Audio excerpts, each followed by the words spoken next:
आप सभी का बच्चों की तरह पालन पोषण कर रही हूँ।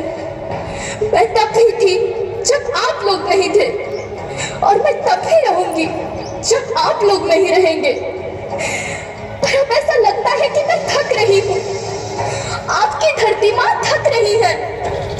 रसायनों का छिड़काव, रासायनिक खाद और इन सब के कारण पानी एवं हवा में जहरीलापन, यही कारण है कि मैं थक रही हूँ।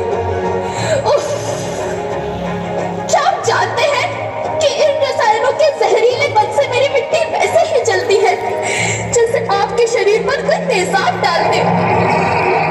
लगता है मेरे बच्चों को मेरे दुख का अंदाजा नहीं है। मेरी मिट्टी बंजर हो रही है। ये रसायन मेरी मिट्टी के उपजाऊपन को खत्म कर रहे हैं और उससे पाए जाने वाला नमक मेरे शरीर पर मिर्च की तरह जल रहा है। मेरी फसलों की पैदावार कम हो रही है। मैं धीरे धीरे और थक रही हूँ।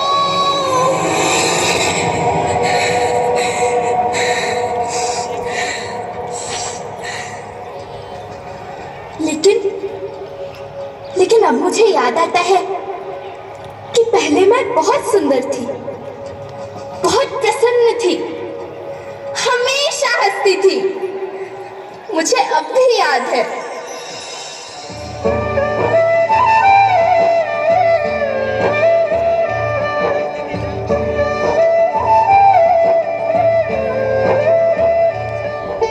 मैं तुम्हारी माँ सुंदर क्यों ना होती, मुझे तो सुंदर होना ही था, क्योंकि बीते जमाने में आप मेरे बच्चे ही तो अपनी माँ के रखवाले थे।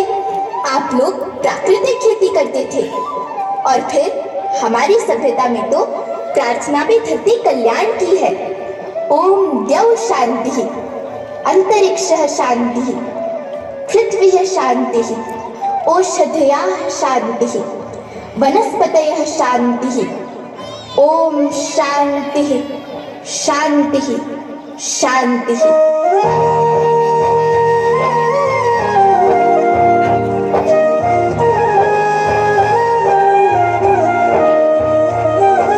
नदियाँ जंगल झरने पर्वत रखना इन्हें संभाल के, इनको रौंदा तुम न बचोगे धरती कहे पुकार के। बेमौसम की वर्षा होती कहीं पे मिट्टी बंजर बनती, बंजर मिट्टी और भी तपती धरती कहे पुकार के।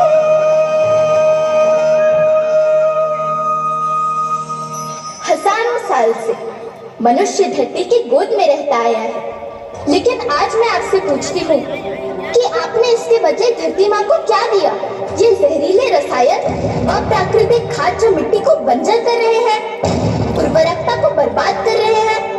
आप अच्छी पैदावार के लालच में जो रासायनिक खाद अपने खेतों में डाल रहे हैं, वो अभी तो लाभ देगी, लेकिन लंबे समय में उसी रासायनिक खाद का नुकसान भी है। रासायनिक खाद जहर समान है, और तो और फसलों में पानी की खपत भी बढ़ गई है, जिससे खेती की लागत बढ़ रही है और पानी का स्तर जमीन के काफी नीचे जा रहा है।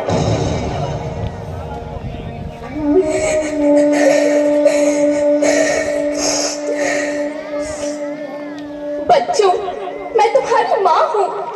मैंने तुम्हें सुख से जीने के लिए पर्याप्त संसाधन दिए हैं, पर तुम्हारे लालच की पूर्ति के लिए नहीं दिए।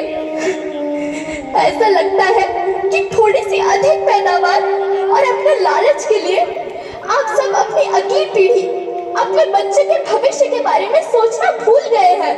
सोचो, क्या तुम अपने बच्चों को ऐसे खेत देना चाहते हो जो बंजर हो?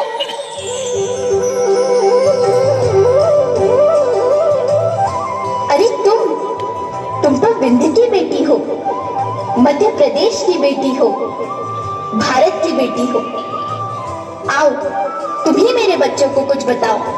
धरती माँ, हम तो अपने विंध्य के सवै जनता केवल इतने कहे चाहे थे कि प्राकृतिक खेती या समय की मांग बन चुकी है।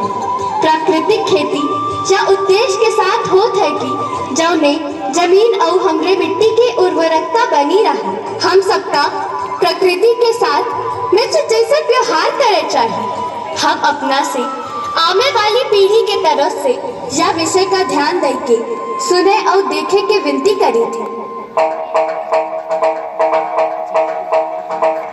अभी न संभले मेरे बच्चे तो फिर तुम पछताओगे। नेचुरल फार्मिंग न हुई तो हाथ धरे रह जाओगे। माँ का शोषण कौन है करता, कौन है मिट्टी जहर से भरता। जब से जैविक खाद को छोड़ा खुशहाली से नाता तोड़ा। अभी न संभले मेरे बच्चे तो फिर तुम पछताओगे, तो फिर तुम पछताओगे। लेकिन धरती माँ, आपको सुरक्षित और प्रसन्न रखने का उपाय क्या है? एक ही उपाय है, धरती एक, परिवार एक, भविष्य एक। इस मूल मंत्र को आत्मसात कर लो। प्राकृतिक संसाधन को बचाओ, प्राकृतिक खेती को अपनाओ और परंपरागत देसी पद्धति से जैसे गो आधारित उत्पाद, जीवामृत, बीजामृत, पंचगव्य, गोमूत्र, छाछ का उपयोग करो ताकि मिट्टी की उत्पादकता बनी रहे। याद रखना, मैं माटी हूँ, माँ होना मेरे नाम में बसा है। पोषण करने के लिए ही मैंने जन्म लिया है। करोड़ों सालों तक धरती पर सांसों की डोर आगे बढ़ाई। पेट भरा जब सबका, तभी मैंने संतुष्टि पाई। वो माँ हूँ मैं सबकी, जिसने जन्म न देकर भी जीवन संभव बनाया। अन्नदाता मेरे पुत्र किसान, तुमने ही तो इसमें मेरा साथ निभाया।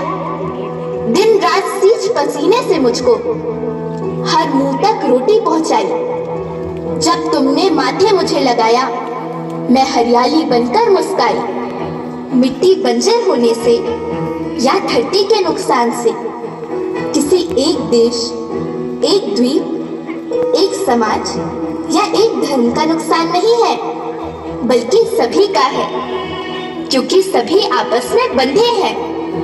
धरती की श्रृंखला टूटी, माला टूटी, सब बिखर जाएंगे, सब खत्म हो जाएंगे।